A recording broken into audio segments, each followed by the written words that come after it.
We're going to talk today about the American Psychological Association's publication style. How many of you are using this currently in the classes that you're taking or in the work that you're doing? So, okay. So, for those of you that aren't using this as a citation style, you might come from a discipline that hasn't picked a citation style, or maybe it's a little vague as to what the citation style is. So I'll talk a little bit about the different citation styles as well. I've never used this clicker in particular, so I'm a little, maybe I should have used my own. Okay, a little sketchy about that. So I'll get mine out.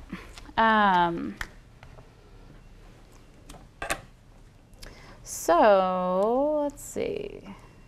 For those of you who have the manual, this is what the American Psychological Association publication manual looks like. It is thinner than the 5th edition for those of you who are familiar with the older edition.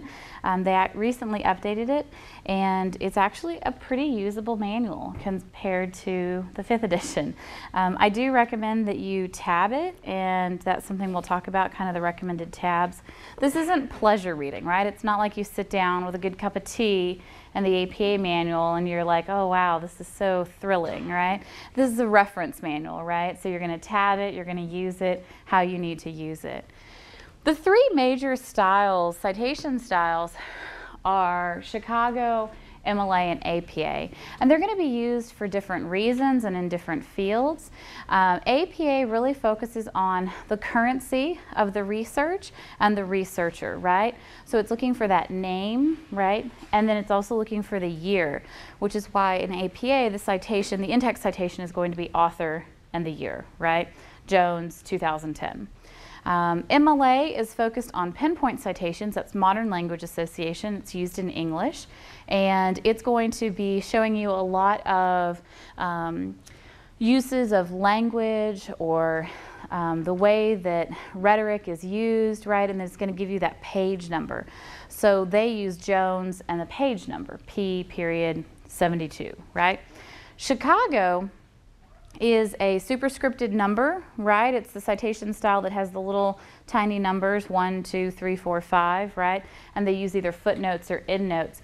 It's used mainly in publishing because it's pretty, right? It doesn't clutter the text, and that's one of the reasons why Chicago is really nice, is that your text isn't cluttered with all of these citations.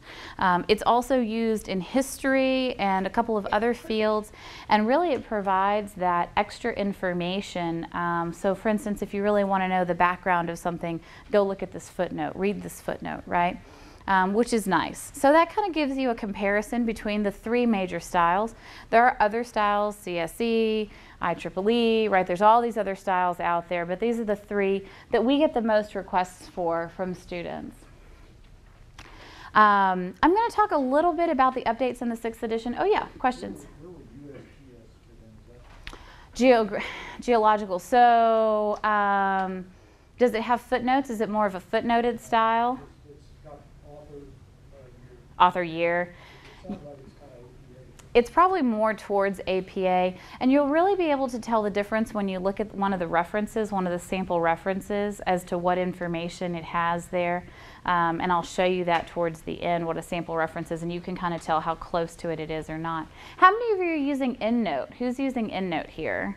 So EndNote is nice because EndNote is a software system that can basically change the citation style in your paper for you.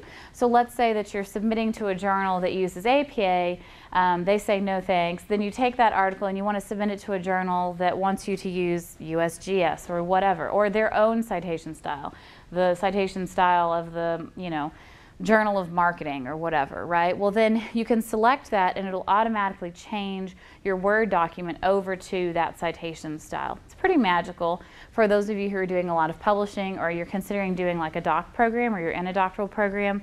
I highly recommend it. You still have to go back and check things though. It's still a little sneaky, and it'll drop some things like volumes and issue numbers and stuff, so you do have to be careful. So we're going to talk about general manuscripts, some punctuation and grammar issues, bias, and then we'll look at the references in text and the reference list. So, luckily, the new edition is more tech savvy. The old edition actually did not really recognize the internet or anything that came out of the internet, but this edition says, okay, the internet exists and here's how you would cite a source from the internet, which is interesting. It is reorganized for better use for those who are familiar with the 5th edition, and it includes readers in the social and behavioral sciences. We know that people outside of psychology have been using the APA manual for a very long time, but every single example in the old manual was a psychological example, and so now they've really broadened that to include communication and other areas. There are ethic guidelines such as authorship, duplicate publication, copyright guidance, some of those stickier issues when it comes to ethics and writing. And there's a lot of updated guidelines for reducing bias in language. I do want to say this for plagiarism and self-plagiarism, because this is actually, this is across the style manuals and sort of just in the academy generally. Self-plagiarism is where you would use something that you've written before but present it as a brand new work. So you wrote something for one course, now you've got another course, and you present it as this is new scholarship, but it's really not. It's something that you've done before. That's called self-plagiarism, and it is an offense here at the university. According to Judicial Affairs, you can't present old work as new work because it gives you an unfair advantage, right? And so the plagiarism definitions here are all about unfair advantage. So you need to be careful about that and cite yourself. I know it might seem a little pretentious to cite yourself, but it's something that you actually do have to do. So if it's a paper that you've done before, I would just talk to the professor and say, you know, I'd like to incorporate pieces of this, or, you know, I want to do this new work based on some, you know, work that I did last semester and build off of it. How would you like me to go about it? And generally the rule is going to be that you cite yourself, even if it's an unpublished work, okay? The other thing is that every time you paraphrase or quote something, you have to cite, right? That's plagiarism if you don't, right? And so plagiarism is a huge problem on this campus with undergrad and grad students. There are a lot of graduate students who don't know the rules or don't know what they're doing. So it's just really important that you make sure that you're citing information, right, that you get from another source. And I always think that it's important, you know, that you, when in doubt, just go ahead and cite it. You know, there's no harm in being a little extra cautious on that. Okay, so the changes in the 6th edition, for those familiar with the 5th edition, the page header has changed a bit, so the running head is now up in the page header. Electronic journal references include what's called a digital object identifier, a DOI. And the DOI is something that they think most citation styles are going to go to if they haven't already. It's sort of the new trend in being able to track your documents, and I'll show you how those work. Heading levels have changed, so if you're using headings inside your paper, which you should if you're writing longer papers, they've actually become simpler. And then the whole 2 spaces after a period at the end of a sentence, right? They've gone back and forth on this. They've keep changing it. It was 1 space, then it was 2, then it was 2, then it was 1. They're back to 2 to aid the reader of draft manuscripts. I'm not kidding. That's actually what the book says. I think it's just a little more up to you, right? If you're used to doing 2 spaces after a period, continue with it. If you're not, then stick with 1. I do 1. I don't know if I could do 2. I'd have to do a find and replace or something. I don't know. It would be very challenging. Tabbing the manual, these are the recommended tabs. Again, like I said, it's a reference tool, right? And so it's helpful if you have tabs that are actually going to lead you to the right place. You know, students are always amazed that I can look things up so quickly, and it's generally not because I've memorized it, but because I know what section it's under, right? So I think that that should be the case with any kind of reference manual that you have like this. The neatest things for me in this new edition are the sample paper.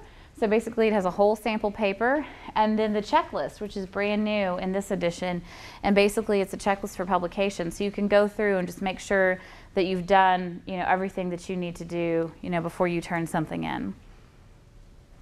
12-point Times New Roman font, so no other fonts, no other sizes. Students are amazed that I can like see it like this. I'm like, is this 12-point font? They're like, no, it's 11. I'm like, yeah, I can tell. Like you just get used to what it should look like and what it shouldn't look like. And so it's really easy to tell that. You know that the default in Word now is Calabri 11 point, right? Like it's some wacky font, it's some wacky size. And it's got the weird returns after a paragraph, right? It's putting those 10-point spaces after every paragraph. You've got to go in and fix all of that. It's sort of a pain, but it needs to be done. And I'll probably show you how to do that in a second when I show you how to do the header. It's double spaced. The whole paper is double spaced. Your cover page is double spaced. Your references are double spaced. Your block quotes, the whole stinking thing is double spaced. So it takes up a lot of room if you decide to use a block quote or something like that. Page numbers go in the upper right-hand corner and they start on your title page. There's always a lot of question about that. And then the title is repeated on the first line of text. So let's see, I think the next page. Yeah, so this shows you the difference in the header. The header now has running head up in the top on the first page and then a shortened title. It's 50 characters including spaces. And then on every subsequent page, the words running head are taken out. If you have Word 2007, you can actually change this pretty easily. Let's see. Office, Word. So I'll show you a couple of things, including how to change that paragraph thing, which is kind of weird, right? So we know the standard, yes, Calabri or whatever it's called, Calabri, I don't know, whatever. So we'll change it to Times New Roman. And we'll go ahead and change it to 12-point font. And then under paragraph, this is where you find this. This is what's causing some of you, this is what's vexing you if it's been frustrating you. This is that whole extra space after a paragraph where it keeps making those weird space blocks. So you need to just bring this down to 0 points after and 0 points before. And then this is double. And then we would insert a header. And just insert a blank header. It'll pull up these header and footer tools, and there you can select a different first page. So then you would insert your page number. You would type in running head and okay, here's my paper. You know you like it. All right. I don't feel like writing a real title today. And then I sort of just tab that over. Okay, now that's the fun thing. It deletes the page number. Oh no. It deletes the page number when you mess it up like I did. You should do the page number first. Here, come on. There we go. All right. Now what do you notice about the font up here? It's also stupid Calabri, whatever. So you have to change it as well. It's super annoying. All right, so there we go. All right, so that's the first page header. On subsequent pages, the easiest thing to do is just to hopefully get a mouse that'll do what you want it. Is to copy that and then go down to our second page. So that whole different first page header, see how it's empty here? And so insert the page number, same place, paste that in, tab it over. And then every subsequent page after that, so page 3, this is page 4, etc. Okay? Any questions so far about all the fun in Word? Yes? You know how you said that there's that extra spacing that you don't change? Mm-hmm. Would that be remedied if you go right there where it says no spacing, like on the top right? Like right now it's kind of like normal. Oh, I don't know, to tell you the truth. I don't mess with the styles because I just kind of do it myself. But if it could, yeah. Is it true? Will it? Yeah. Okay. So, but then you'd have to go back in and double space it, right? So, but I mean, for me, if I'm in this window, what does that hurt by just saying 0, 0, double, you know? So, since I'm already here. But yeah, I've never messed with the styles. There's a lot in the new Word that I don't know, you know, there's some functionality that I'm not 100% up with. So, any other questions? Good question though. When you say running head, is that, put in running head? Yeah, it's kind of weird. Yeah, everyone always they're like, for real? I really write that? Yeah, you really write that, running head. And that's only on the first page though. And then subsequent pages, you don't have the words running head.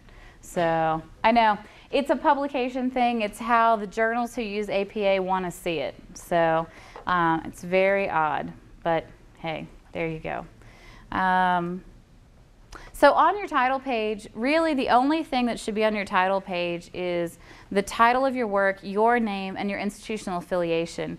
You wouldn't put your name in the header because if you were getting your paper blind reviewed and they ripped the first page off, your name would be on every single page, right? Does that make sense? That's why it's just a shortened title. So in the peer review process, that's kind of the purpose that that serves. That's why your name is on your title page but nowhere else. The running head is less than 50 characters. That includes spaces.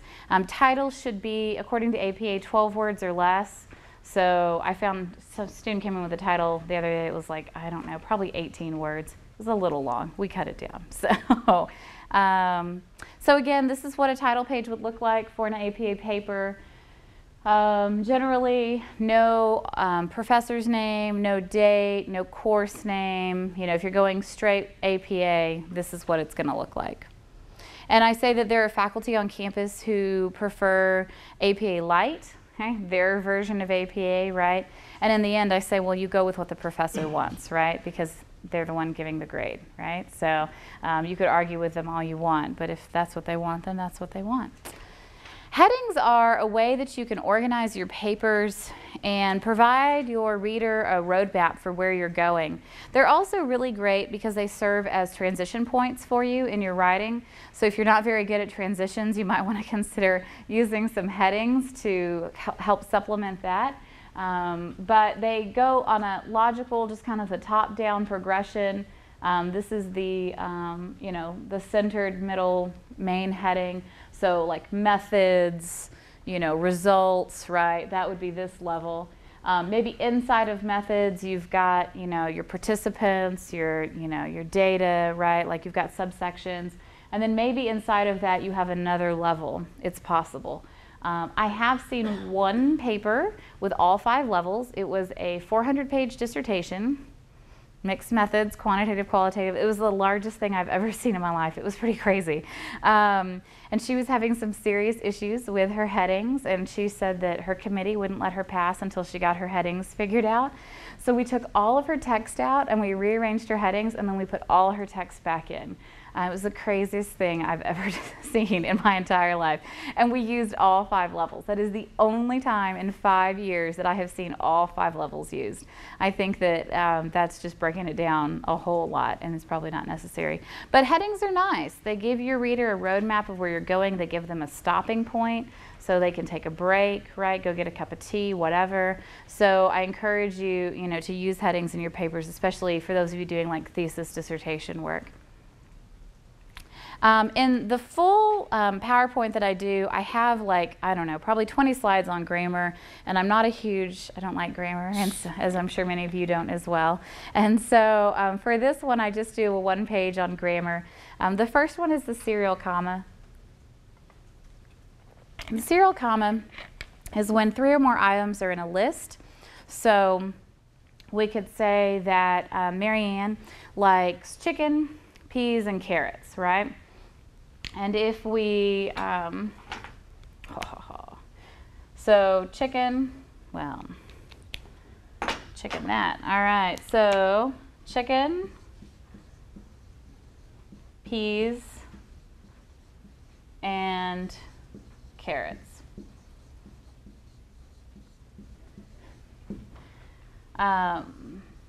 Every citation style believes that the comma I'm going to show you is necessary for the meaning of this sentence, okay? The only one that doesn't is AP. What does AP publish? News. News, yes. So all your newspaper articles, the newspapers that you read are all going to be under Associated Press or AP. They've dropped the serial comma, but no one else in the world has dropped the serial comma. So the serial comma is this comma right here, okay? It's the comma that comes before and or but, all right, or. And basically, if I didn't have this comma here, peas and carrots would be one dish. I'm sure those of you who grew up here in America had that disgusting dish. They served it in the cafeteria. It was gross. It's gross. I'm all about divided plates, so that's why this comma is here because peas and carrots are two separate dishes, okay? They're two separate entities. It's really important that you put that comma there. AP dropped it. There's various theories for why they've dropped it. The main theory is that ink costs money, and so by dropping that comma, they've saved themselves a whole lot of money because they think that it's not necessary to the meaning of the sentence. I will tell you that although this is a funny example, it does make a difference in the meaning of your sentence. Grammatically, it can make a difference. So it's important that you keep that comma there. Quotation marks. APA really doesn't like a lot of interference in the text. So quote marks really are only used if you're quoting something, right, which, okay, or if you're being ironic, which you don't often have the opportunity to sprinkle irony into your papers, but if you do, you get to be ironic the first time, and then you can continue to be ironic, but you don't put quotes around it. All right, so there's one use. The other use is if you coin an expression. As a student writer, you come up with some phrase, and so you say, okay, you can put that in quotes the first time and then not again, okay? So there's a possibility for that. Also, if you're setting like the title of an article or a chapter of a book, but we don't really refer to articles by their title in the text, right? We just generally refer to them like as in the research that was done, and then the author and the year, right? So you're really not going to have a lot of quote marks in your paper unless you're actually quoting, you know, an article or something that you read. The same kind of goes with italics. If you're using a linguistic example, then you have the opportunity for, again, the first time and not again to put it in italics. Or if you're introducing a technical or a key term and you really want to draw the reader's attention to it, you can put it in italics the first time, but then not again. So it's something that, you know, I say that there's not a lot of hanking around with the text in APA. Like, they really just like a straightforward thing. They don't like dashes, they don't like slashes, you know, all of those things. They're just not fond of any of that. Any kind of abbreviation is allowed, but you need to tell us what you're abbreviating. So if you're going to abbreviate American Psychological Association, you'd put it in parentheses, right, APA, and then you'd continue to use it throughout. You have to be careful if your paper becomes like an alphabet soup, right? Like if you've got all these abbreviations floating around. I always kind of caution about that, but you can do it. The other thing is that Latin abbreviations, etc., i.e., VG or VS, EG, they all have to be inside parentheses, so which is kind of interesting. So if you're going to use anything like that, it needs to be in parentheses. It's a weird rule. Only weird people like me know it. So lists are allowed, and lists can be really helpful when you're trying to guide your reader through certain points that you're doing. That's really great for that sentence that kind of like spills, right? You know, it's the sentence that kind of eats up a whole paragraph. And so that's when you would want to do lists. Just so that you know, the two ways that you can do lists are in text. You have an A with parentheses around it, comma, B with parentheses around it, okay? Or if they're whole paragraphs, you can use Roman numerals. But generally, we don't have a lot of lists like this unless maybe you're doing a dissertation and you've got these huge questions or something, right? But generally, you're not going to see that. And then numbers. I always tell students it's research. APA is all about the research, right? So it's 5 and the percent sign, right? It's not a wedding invitation. It's not 5 o'clock in the evening on the 21st of November, right? It's very, I know, my British accent's really terrible. So that's my formal voice, you know? So it's really important that you remember that. Dates, times, ages, percent signs, they're all represented in numerals. The only things that are really spelled out are numbers under 10 and numbers that start a sentence are kind of like the two. And they literally have pages of rules about numbers. So if you're that curious, please go read the manual. It's terrific. You'll have plenty of reading, even with numbers. Bias in language, the APA manual is very clear that we need to be as unbiased as possible when in our writing. So if you're speaking about gender, you can't use he to refer to both men and women. You need to use he, she. With sexual orientation, that is the preferred term over sexual preference. So if you're writing about those types of topics, you need to be very careful about that. When you're talking about race and ethnic identity, you need to be as precise as possible. So if you're talking about Pakistanis, then talk about Pakistanis, but don't make general, like, if you can be specific, be specific. If you can't be specific, then you need to use what they consider to be generally accepted terms, and they list them. For instance, black or African American, black capital B, white capital W, which is interesting. I am white. I don't know how I feel about that, but not really that white, kind of peachy, but anyway. So, you could use some of those accepted terms. For Hispanic, it's either Chicano, Chicano, Latino, Latino, or Hispanic. So you now kind of will be able to look up some of those terms if you're talking about race and ethnic identity. With disabilities, you use what's called person-first language. Basically, you put the person before the disability or the medical issue that they have. So for instance, you would never say schizophrenics. You would say people diagnosed with schizophrenia, okay? So it's really important that you put the person first, so the person isn't the diagnosis, right? They're more than just a person with schizophrenia, right? They are a person who happens to have schizophrenia. Does that make sense to everybody? And so that was important for me to understand that distinction.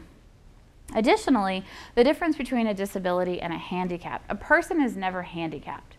A person is disabled and might face a handicap. So here's the great example for this.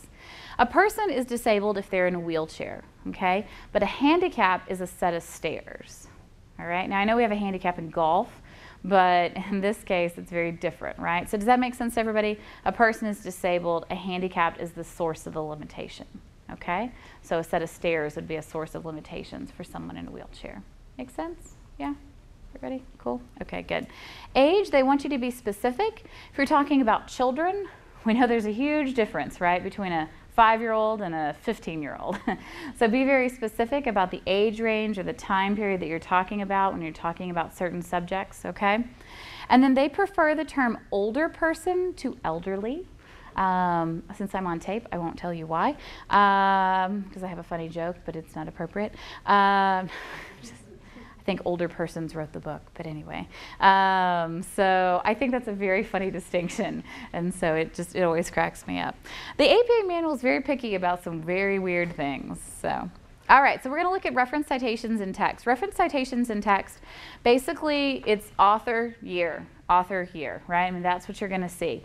You have two choices. You can either put it towards the beginning of the sentence or towards the end of the sentence. I've seen a lot of people lately like putting them in the middle, which is really weird, I think. And so I'm not really sure what's going on with that. In the middle of a sentence, it kind of breaks up the chi of the sentence, right? Like you're reading and there's this weird citation and then you keep reading. I'm really good at ignoring citations in APA. Like I've gotten really good at kind of reading past them, but it's really hard to read past them when they're like smack dab in the middle of the sentence. And I think that the reason the person's doing that is because they're trying to put the citation closest to the information, right? Like, look, this part of the sentence came from this source, but it just is awkward. So what would be a reason that you would put the author's name at the beginning of the sentence versus at the end of a sentence? I have a prize for whoever decides that they want to volunteer. The prize doesn't motivate you? Dear. What would be the difference, or what would be the reasoning behind putting them at the beginning or the end? Yeah? Would it be if you're first introducing the author versus repeating that author? That's definitely a good reason. No one's ever said that, but that's a really good reason. Excellent job. You won a prize. It's a brand new pen. I keep it in the plastic so you know I've never used it before. So they're actually super nice. So it's not just any old pen. That's one great reason, right? You keep repeating the same author. You don't want to be like Jones, Jones, Jones, Jones, Jones, Jones, Jones, right? The other reason is that it could be that Jones is the author in this field, right? But maybe Smith isn't, right? Smith is just somebody, you know? But Jones is like the star in the field, right? The big cheese, whatever you want to call him or her, right? So it might be important to highlight that you've read or that you understand the big author, but maybe subsequent other citations, you put stuff in parentheses at the end of the sentence to show, look, other people support this, but this isn't like the big guy or big girl, right, in the field. I have to watch my own bias, right? So 2 authors, Smith and Jones or Smith and Jones. The big difference here is the ampersand, right? If it's inside parentheses, you use the ampersand. 3, 4, or 5 authors. So basically, the first time you need to list out all the authors, and this rule definitely varies by field. So I know in engineering and in science, I've seen some other kind of rules of thumb, so be very careful in other fields about this. But the first time in APA, you list them out. After that, you get to say Smith et al. And it's literally just like this, ET space, AL period space. And then let's say that you list them again inside a paragraph. You get to drop the year, but if you go to the next paragraph, you have to put the year back in. So it's kind of like levels. You know, I say you kind of bounce back and forth between these guys once you've listed them all out. Now the nice part is that if it's 6 or more authors, you get to skip listing them all out in text. In the reference list, you will have to list them all out, but in the text, you get to list it. So we're always praying for 6 authors, okay? Because 6 is that magic point where you don't have to, you never want 5, because that's just bulky, right? And then groups as authors, APA, for instance, you would show us, look, this is how I'm going to use it. I'm going to put it in parentheses or brackets. And then afterwards, you just use the abbreviated one, right? And of course, you're doing brackets here because you've already used parentheses, right? You can't use parentheses inside parentheses.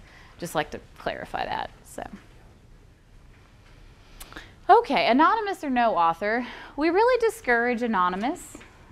Why would that be? Yeah, anonymous. Anonymous says, by God, you should believe him or her, right? We don't know, whoever that may be. Yeah, anonymous is not so credible. So you really do want to try to find an author or an organization or something to back it up. My hope is that you find an organization, like in this instance, the Texas Education Agency. If not, then you would use the title, and you'd maybe use the first couple of words of the title, study finds or something like that. But again, you're getting into weird, you know, not as credible sources here. This might be some online stuff. This might be a little not good for your research papers. Now, if you have authors with the same last name or the same surname, so Smith and Smith, even though they published in 2 separate years, unfortunately, you have to give us their first and middle initial, which is sort of annoying. But, you know, I don't know. We don't know if they're married or not, but they obviously, we really want to distinguish the 2 sets of research for the reader, so that's why you would do that. If you have 2 or more works within the same parentheses, you would put them alphabetically. So let's say there's an article by Jones and an article by Thomas, and they're separated by semicolons, okay? So if it's by the same author, then you list them in date from oldest to newest, okay? So let's say, you know, this would be like multiple papers by Jones, you know. Does that make sense? Everybody with me? Okay, good. Just wanted to check. All right, so any questions about that? References in text is super easy with APA. I don't really think, there's not a whole lot of really crazy questions. I did get an interesting question today about a video. If I was going to cite a video in my paper, you apparently use the producer and the, it was really like the producer and the, it's not the script author, it's somebody else. It was really interesting. I had never really looked at a video before. Director. Yeah, and this one you don't. It's the producer and the director, which is really interesting. So the in-text citation would be the producer and the director in the year, which is kind of weird. But again, I don't know how often you get to do that. So some of the rules are just not used very often. Darn, you can't use YouTube then. I know. Well, actually, yeah. I guess you could use YouTube. And there's kind of a generic citation that I'll show you later for sort of all those things that don't fall into one of the categories, right? Here's sort of a, you know, worst case scenario type citation is what I call it. So quotes in text, if it's fewer than 40 words, you're going to put it in quote marks. Remember, you're always going to include the page number. That pinpoint citation is really important, where you got that. Now, this is only for direct quotes, okay? This isn't for paraphrase material. So in this case, you know, this came from page 276 of Brown. These are because the original author, so Black, had this in quote marks, but you can have double quotes and then double quotes, right? So we had to change this to single quotes. Everyone always asks me about that. Now notice where the period is. Here the period is before the page number. Here the period is after the page number. Ooh. Yeah, I have no good reason for that one, other than maybe this page number isn't necessarily considered part of the sentence, although I really don't know why. But if you're going to have 40 or more words in a block quote, that's double space. So remember, it's double space. It's going to take up a lot of room in your paper. You need to be very, very careful about using block quotes. And generally, quotes in general at this point. You know, statements of rule, law, policy. If you can't say it any better yourself, okay, you know. Something that's really elegant or something that's just, you know, like, wow, I just really can't paraphrase this. But generally, you really should be saying it yourself. So be very careful about that. All right, I feel good about that. If you're going to mess around with quotes, if you're going to omit material, insert material, add emphasis, you need to show us that you do that. So if you omit material, you put the ellipses in, which is the 3 dots, and it kind of puts extra space between them. If you're going to insert material, you're going to put brackets around what you've inserted. If you're going to add emphasis, like let's say you're going to maybe put something in italics, then you would need to tell us you did that by saying emphasis added. At a certain point when you're kind of messing around with quotes, I think it would be helpful not to do it. Like I think some people are really like, I say mess with, but they change the quotes so much that as the reader I start to wonder, did you change this to fit your meaning, you know? At that point you could probably just paraphrase it and it would be fine. So one of the quotes that I use is like, I think there's really no other way to capture it. Obama a couple years ago called it silly season, like that time of the year when all those crazy political ads come out and everyone's like attacking everyone and, you know, I don't know. It's crazy. It really is crazy. Silly season. It's beautiful. Like it describes that time of year, you know, and I think it's really fantastic. And I would put quotes around that and I would use that. I really have no other way to describe it other than crazy. So just be very careful about what you're quoting. Make sure that you've really thought about it. Okay, the reference list. So, any questions before we get started on this? Yes. Yes. I've seen like articles, sometimes just from people where they quote something and the quote like they have word misspelled and they put in parentheses sick. Mm-hmm. Yep, SIC. So that is to show your reader that it's not me who doesn't know how to spell. It's the original author who doesn't know how to spell. SIC. Yep. So that's what you would do. Let's say that you're pulling a quote and they misspelled something in their, you know, in their piece, but you still want to use it. I don't know why, but okay, let's say you still want to use it.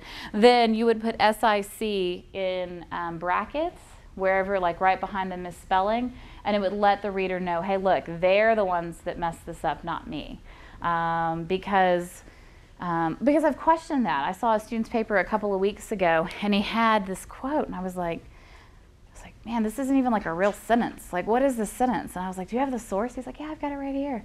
And I look at it, and I'm like, yeah, that really is the sentence. And I was like, wow, like this got published? Like, I mean, it's grammatically not a sentence, and it was published in like a major education journal. And he's funny. He's from Turkey. He was like, it's Turkish English. The authors were also from Turkey. It was really funny. And I was like, yeah, no, that's still not cool. Because now you're reprinting something that's not grammatically correct, you know? And I was like, why don't we just paraphrase that, you know? I would use this if I was doing like, if I was taking like student evaluations and I was using them like in my research or something, and the student misspelled a word, right? Then I would show, look, it's not me that misspelled the word, it's the original author that misspelled the word. And I don't know what SIC stands for. Does anybody know? I think I used to know, but... I think I've seen it with parentheses. Yeah, so in APA you would use brackets. In other citation styles you might use parentheses. But in APA you use brackets whenever you're putting anything in a quote. So yeah, good note. In Latin it originally meant so thus. So thus. That's weird. I don't know how that relates to it being a misspelling. But I'm like, that doesn't relate. But I always see it around misspellings. So, yeah. Sick. I see it a lot between like European spelling.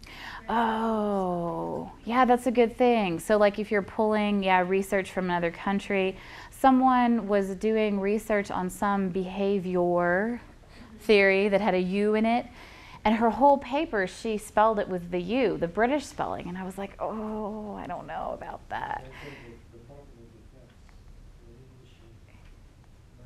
Yeah, and most people would say that you need to change it over to American spelling, that you need to be. Now, with hers, it was kind of tricky because this is the name of the theory, right? So it's kind of like she's writing about this theory. Everyone spells it with a U. We kept it with the U. I let her keep it with a U. I was a little dicey about that one, though. I wanted to change it to the American spelling. Yeah, color and theory, and there's all sorts of behavior, and I don't know, there's a couple other ones that I see more often than not. Canadian, I can always tell Canadian authors too. Like if when I'm looking through an article, I'm like, oh, you must be from Canada. You spelled that funny. So, and it was interesting because a lot of the stuff that was written about the theory was published in England, right? And so of course it's going to have the U spelling, right? But yeah, we were a little dicey about that one. I'm curious to see what her faculty member says because she hasn't turned it in yet. So, any other questions so far? Good questions though.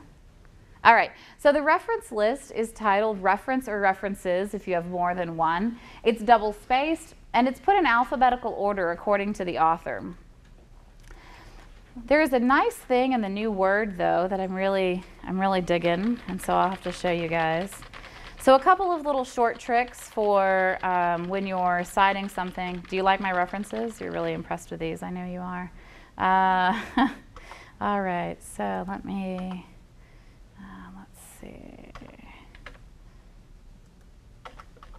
I'll edit my references here. All right. Okay. So a couple of little short tricks. Once you've typed up your references, you can go through and you can do the hanging indentation. Instead of doing it by hand, I recommend that you do it under the paragraph spacing. It'll automatically indent that second line for you. So these are actually two separate references, okay?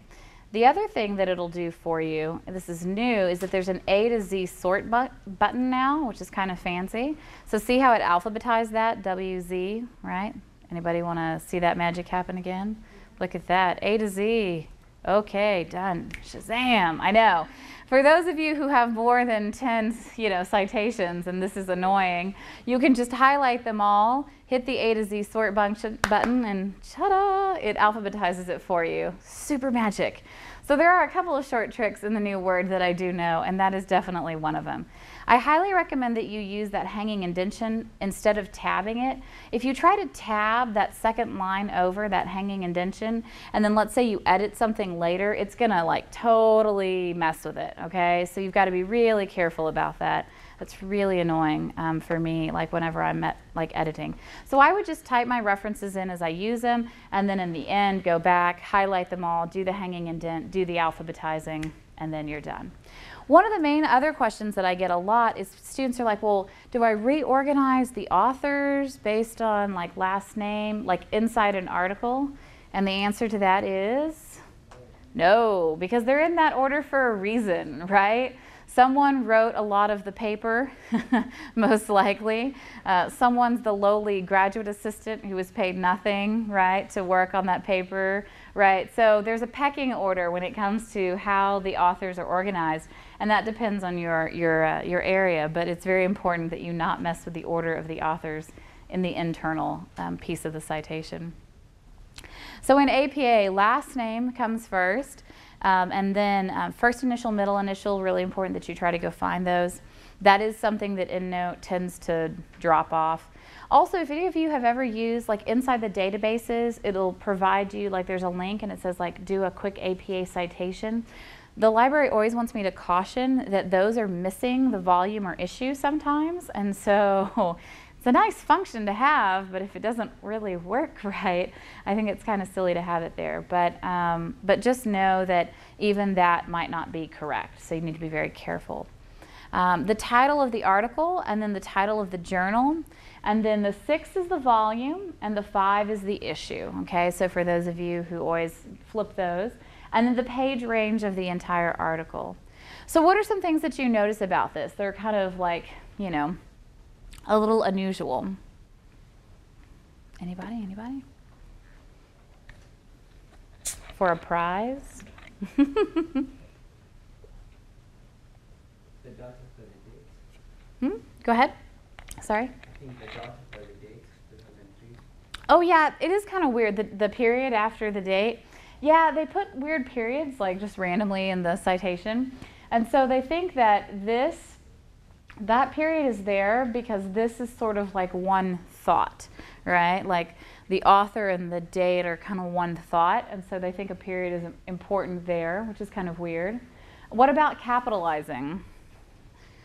The title.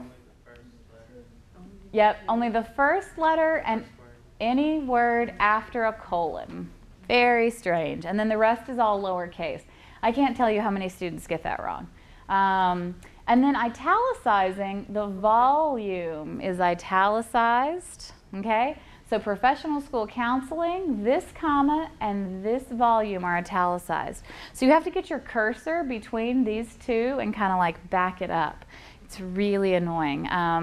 But it is obvious, like I can tell the difference. Like it's pretty easy to see if you've done it right or not, so. So this is volume, and then this is either issue or number. Sometimes it's called, I've been seeing called number a lot lately as well. And then, yeah, this is the page range.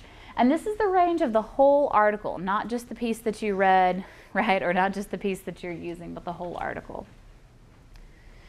So if we're looking at a journal article, how many of you access them electronically? I'm assuming 99.9% of you. How many of you have actually physically held a journal in the last 6 months? Like a real paper journal. I know, it's like, they're like, a real what? Yeah, so most of the sources that you're pulling are from databases, right? JSTOR, EBSCO, whatever, you know? And so what you need to try to do is get the DOI that goes with it. And the digital object identifier, basically it's the same sort of citation. You just, at the end of it, there's still that period, but you put DOI in lowercase, you put the semicolon, and then you put the DOI number. I'm going to show you where to find it. But a couple other things I wanted to note on this one. You'll notice that there's no issue or number here. Sometimes there is no issue or number, okay? The other thing is to note this weird comma. Grammatically incorrect, but it is here. If there's two authors, you do put a comma between them, even though the ampersand is there. Grammatically, that's not correct, but we'll give them a pass on that one, okay? Now, if you access the journal article electronically, but there was no DOI, which it does happen, then you should give the, a URL where you pulled it from. Now, why do you think that they would prefer the journal website and not a link through like the database, like through JSTOR or EBSCO? Why do you think that would be?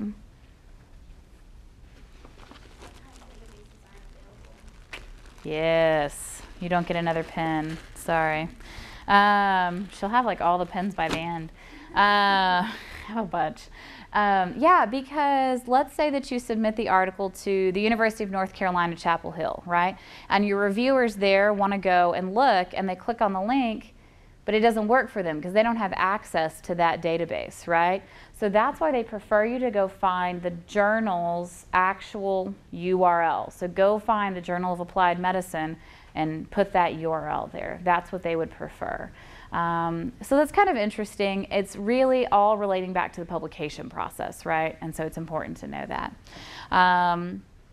So I'm going to show you, oh, and one thing to note, you do not put a period at the end of the URL because that'll throw the URL off, right? So we don't want to do that. We want to be real careful that we don't put a period at the end of the URL.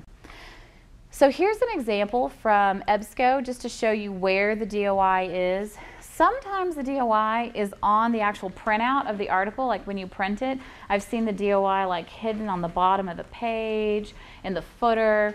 But generally, the only place, you know, the most general place I've seen it is when you pull it up in here, it's listed closer to the ISSN number, and here's the DOI, right? So then I would copy this. I would recommend that you copy it and paste it maybe into a Word doc or something like that with maybe the author's names, just so that you have a way to correlate like the DOI in this. You don't have to go back into the databases and go searching for this again, because it's sort of annoying. Now, what do you do with a DOI once you've found it? So what's the point of the DOI? Like, is it just something painful that they created to create more work? The idea is that, let's say you're reading an article and you look in the reference list, you're like, oh, that sounds like a really good article. I want to go find that article. If you have the DOI, you can paste it or type it into either Crossref or the dx.doi.org. You submit it, and then it will bring up a full page, like a full text copy of the article. Here it is. It can be terrific to help you capitalize on that gold mine of a reference list, right? When you're reading other articles and you're like, ooh, I want to read that one, ooh, I want to read that one. It's going to speed up that searching so much by just having that DOI. And so their hope is that everyone else, like MLA and others, are going to move towards this as well. An entire book, basically the same sort of format, right? Authors, year, title, okay? The only difference is here it's publishing location and publisher, okay? I will say that the more you work with APA, the more familiar you become, the easier it becomes. You will start to be able to do reference lists without having to look at the manual all the time. I remember when I did that the first time a couple years ago and I was like typing a reference list, I'm like, ooh, I don't have to look at it. Ooh, I'm not having to look in the manual. This is terrific. The only thing I flipped was the publishing location and the publisher. And I do that frequently. I have a hard time with that. We are getting a lot of ebooks now. And so if there is an ebook, see if you can find a DOI for the ebook. If not, you do need to give us the URL for that as well. You used to have a retrieval date in APA, retrieved on August 17th, 2010. You don't have to do that anymore. No more retrieval date in the 6th edition, which is nice. They kind of let up a little on that. So for those of you familiar with the old edition. A lot of you might be using a chapter in an edited book, and this is how you would do that. This is the name of the actual author of the chapter. This is the title of the chapter. This is the name of the editors, and then that's the title of the book. That's the page range and publishing location and publisher. What's interesting to note is that this is the only citation that uses PP. I have no idea why. All the other ones are page ranges too, and I have no idea why this is the one that uses the PP. There's no other citation in APA that uses it. Can't tell you. Like, I thought that was something in the 6th edition that they would catch and fix or go one way or the other, or at least explain to us why, and they don't explain it. So here you go. No clue. A lot of you, especially in engineering and sciences, are using journals, and in marketing and business as well, where there are 7 or more authors. And what's interesting is that if there are more than 7 authors, you actually start dropping authors. Oh, stinks to be number 7, right? So number 8, or the last one, will always get listed, but they, after 1, 2, 3, 4, 5, 6, so number 7, 8, however many were in there, they will all get dropped. So kind of sad. You really don't want to be that guy or girl. So just know that if you happen to have a lot of articles, that you can actually cut some from the reference list itself. Anybody using an English translation of a book? Anybody? Anybody? This is a rare one. All right, there you go. It's there for you in case you decide to look at that. Original work published. It's very odd. A lot of us are using government sources, and so the general online resource from a group or government is the title of the department, U.S. Department of Health and Human Services, the year, the title, and then retrieved in the exact URL that you retrieved it from. Secondary sources. How many of you have read an article and really wanted to use something from another article that was mentioned in there, right? So you're reading Coulthart, Curtis, Atkinson, Haller. They talk about this Seidenberg-McClellan study. It sounds really great. What you can do is, you can do it. It's not allowed in your thesis or your dissertation, and some professors won't allow it in larger documents. They really want you to go pull the Seidenberg-McClellan study, right? If you think it's that great, you should go pull the original article and read it, right? But sometimes you don't have time, it's not accessible, it's in French, I don't know, it just might not be an option. And so you can do this, and in text, you would list Sidemarker McClellan, but you have to say as cited in Coulthart, Curtis, Atkinson, Holler. It's really important that you tell us what you actually read. And then realize that you can't list Sidemarker McClellan in your reference list. You can only list Coulthart, Curtis, Atkinson, Holler because that's the one that you read, okay? So be very careful about this. Some teachers have tried to get students you know, in trouble for plagiarism for this, for listing sources that they didn't actually read. This is more of a not knowing the rules kind of an issue than like a out-and-out plagiarism issue. But know that you can do secondary source citations if you need to. But the preference is that you go pull it yourself, okay? I talked about the worst case scenario, right? So some sort of standalone document, a YouTube video, whatever, no author. So hopefully there's some sort of a title, or you craft some sort of a title. ND is for no date, okay? So there's no date, it doesn't show like an updated by or anything like that. And then retrieved from, and the URL you retrieved it from. One of the other things I like to tell students, and this applies for all of you, is that if you're going to be publishing, it's really important that you print your sources and you file them away. We know that data comes and go. We know that like Census Bureau data, I've seen it like disappear from one URL and move somewhere else. So it's really important that you print your data and that you put it away. When I was working on a journal a long time ago, we got a really amazing article in. I really wanted to publish this article. So they were like, okay, you get to do all the site checking for it. So I started going through the sites and I couldn't find any of the URLs. I think she wrote it a couple years before, and maybe it was something that she wrote and then kind of worked on. And you know, articles take time, right? And so none of the URLs worked. So I had to call her and I was like, I'm sorry, but we can't publish this. If I can't fact check it, if I can't site check it, we can't publish it. And it really tore me up to have to do that. And she was like, no, no, no, no, no, hold on. She's like, I have everything printed and I'll send it to you. And she had it like alphabetized in a binder. It was very nice. She did all my work for me. And so I was able to go through and site check everything. But I mean, that could have been the difference between publishing and not publishing that paper. And it was a really good paper.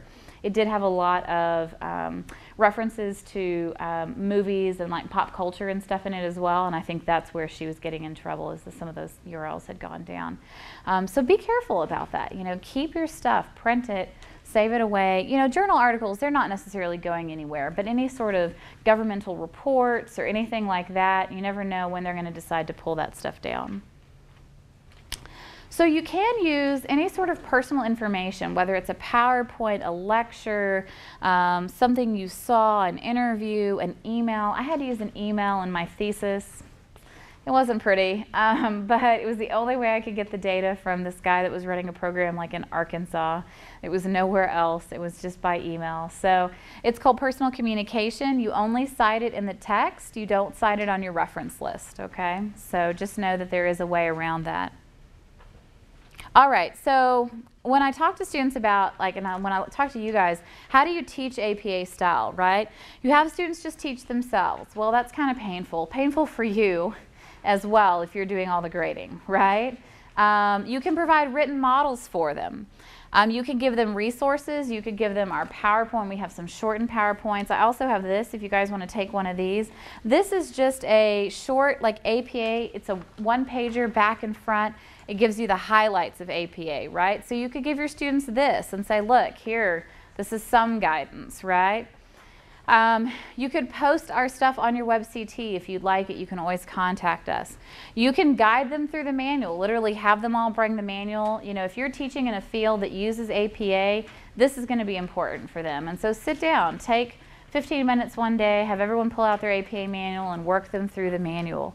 You want to give them substantial feedback on their papers, and that takes time, right? But it's really important that if you're trying to teach them and model that you do that.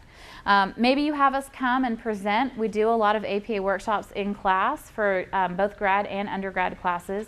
I do the grad classes. Kathy and Stella do the undergrad classes. And there are new books, they're workbooks. They're called Master APA Style. They're painful. I thought they were going to be terrific. They're really painful. They're like quizzes and they're like nitty gritty. Where does the period go? And I think it's kind of missing the big picture of it all, right? So I don't necessarily think that those are all that great, but they're there. If you want to see them before you buy them, come talk to me. I have them. They're seriously not that great. But here you go, Mastering APA Style Workbook. Now I will say APA did come out with a new website with this new edition, and the website's a lot better than it used to be, and it actually provides some substantial information. So apastyle.org is something that you can send them to. The last thing I wanted to let you know was about word tools. These are readability statistics. How many of you have used these before in your papers? Anybody used readability statistics? This is just to make you a better writer generally, so this will be really interesting for all of you. In Word, you go up to the, oh, I have to fix this, so, okay. I know, you think this is a really wonderful paper. In Word, here under Word Options, you go to Proofing, and you say Show Readability Statistics. See down here, you just click that. If you set that once, it'll do this every single time on your computer. Basically, whenever you run spelling and grammar check, at the end, this box will pop up. And so we don't really care about the top stuff. What we really care is down here. We want to look at the percent of passive sentences. We want it as close to 0% as possible, except for those of you in the sciences and engineering, because a lot of you will write in passive voice, and that's acceptable.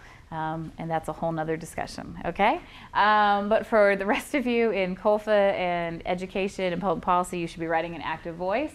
The Fleisch Reading Ease is a scale from 0 to 100. You don't want to be incredibly high on that. Like, please don't be like above like maybe 80 or so. I'd be really curious to see if you run this on your papers, on some of your past papers, as to what your numbers would be.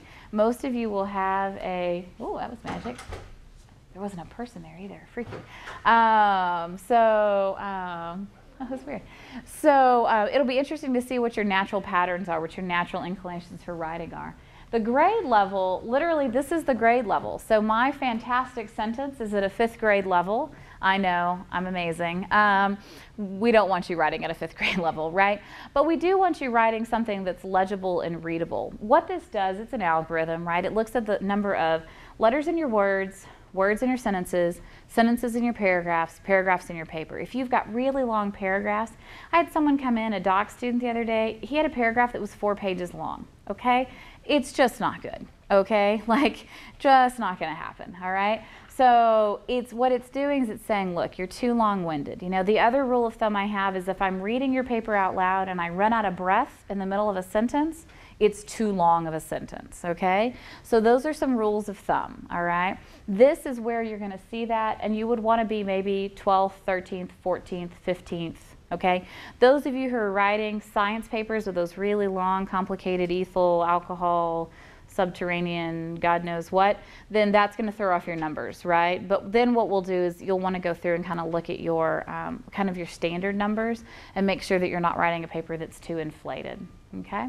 Does that make sense to everybody? All right, so I think that might be it, but let us look and see. Yeah, it does that every single time I come there. Excellent. All right, last things.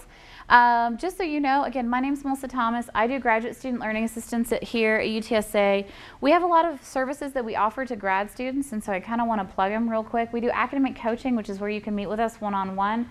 We can talk about papers. We can talk about time management. We can talk about study skills, reading, note-taking, you know, whatever. We don't read papers like for grammar issues, just so you know. We work more with students on organization and kind of maybe some big picture stuff. Students that don't know where to start, or maybe they're just kind of like, I have 30 sources, but I don't know what that means, you know. So we'll work on issues like that.